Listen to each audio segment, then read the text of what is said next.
Mtazamaji wa Habari Maalum TV, leo katika kipindi chako cha kutoka kanisani kinasikika kutokea katika kanisa la FPCT Nkinga, kanisa ambalo lipo katika jimbo la Nzega likihusisha wilaya ya Nzega na wilaya ya Igunga. Ni kanisa ambalo linachungwa na mtumishi wa Mungu Paulo Mayengo, na katika ibada hii leo tumehubiriwa na mtumishi wa Mungu Janet Gwanyemba ambaye amezungumzia somo zima linalohusiana na amani. Ni kwa namna gani Mkristo unavyoweza kuwa na amani katika maisha yako, na akitofautisha kati ya amani ya dunia na amani ya Kristo. Twende tukamsikie katika ibada hii. Tufungue Waebrania, waraka kwa Waebrania sura ya 12 mstari wa 14. Kitabu cha Waebrania sura ya 12 na mstari wa 4. Wa 14. Mstari wa 14. Biblia inasema, tafuteni kwa bidii kuwa na amani na watu wote na huo utakatifu ambao hapana mtu atakayemuona Bwana asipokuwa nao. Amen. Tafuteni kwa bidii kuwa na amani na watu wote. Tafuta kwa bidii kuwa na amani na watu wote, sio watu wachache, wote. Na huo utakatifu ambao hapana mtu atakayemuona Mungu asipokuwa nao.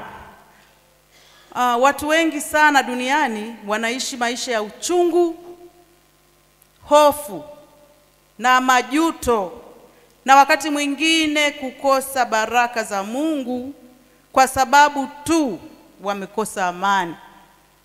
Unapokosa amani unaishi maisha ya uchungu.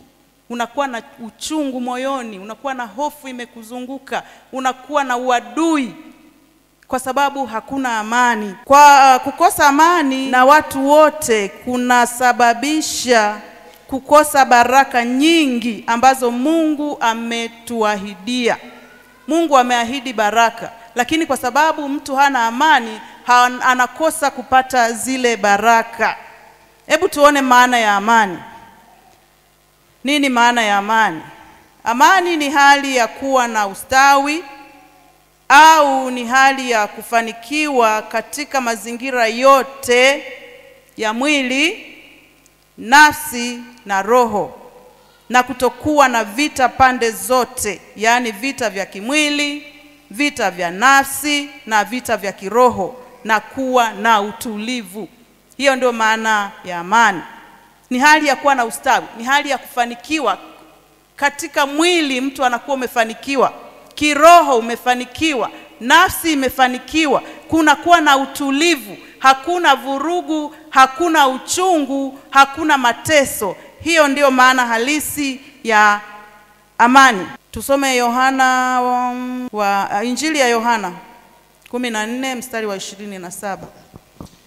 Yohana sura ya 14 na mstari wake wa 27. Biblia inasema, amani na waachieni, amani yangu nawapa, niwapavyo mimi sivyo kama ulimwengu utoavyo, msifadhaike mioyoni mwenu wala msiwe na woga. Amina. Haya ni maneno ya Yesu akiwa na wanafunzi wake. Wakati anaongea na wanafunzi wake akiwaaga, akawaambia, amani na waachieni, amani yangu nawapa. Yesu akawaachia wanafunzi amani. Yeye anaondoka, lakini ile amani yake akaiacha kwa wanafunzi. Mimi na wewe ni wanafunzi wa Yesu. Kwa Yesu alikuachia amani. Amani yake alitupa sisi, alikupa wewe. Lakini anasema niwapavyo mimi sivyo kama ulimwengu utoavyo. Ina maana kwamba katika mstari huu kuna aina mbili za amani. Kuna aina mbili ya amani. Amani ya Kristo, ya kwanza hiyo. Ya pili ni amani ya ulimwengu. Amani ya ulimwengu ni amani inayotolewa na ulimwengu wenyewe. Ulimwengu ndio unatoa amani. Mtu anakuwa na amani kutoka huku duniani, ulimwenguni, kwa ajili ya vitu fulani fulani, mtu anapata amani.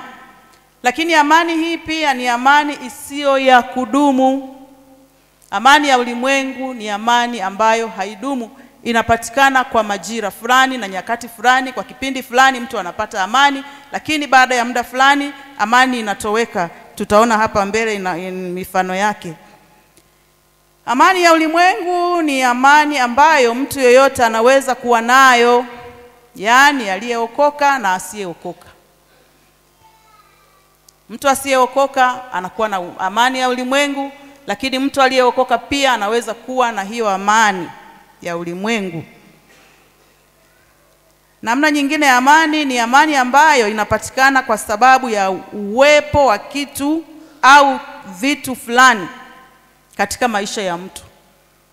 Ni amani ambayo inapatikana kwa sababu ya uwepo wa kitu fulani au vitu fulani. Aina ya pili ya amani, nimesema ni amani ya Kristo Yesu. Amani ambayo anaitoa Yesu. Hii ni amani anayoitoa Yesu mwenyewe. Ni amani ambayo Yesu mwenyewe anaitoa kama tulivyosoma katika ile Yohana 14 mstari wa 17 kwamba amani yangu nawaachieni, amani yangu nawapa.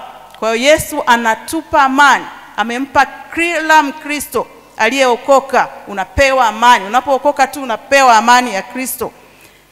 Ni amani inayopatikana kwa waliookoka tu.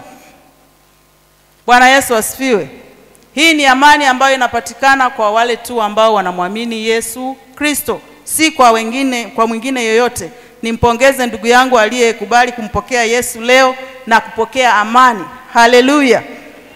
Amina. Ni amani inayodumu siku zote. Ni amani ambayo inadumu siku zote, sio amani ya kupita. Hata kama mtu anapita katika majaribu, hata kama mtu Mkristo anapita katika changamoto, lakini ile amani ya Kristo bado inakuwepo moyoni. Kwa mfano, mtumishi wa Mungu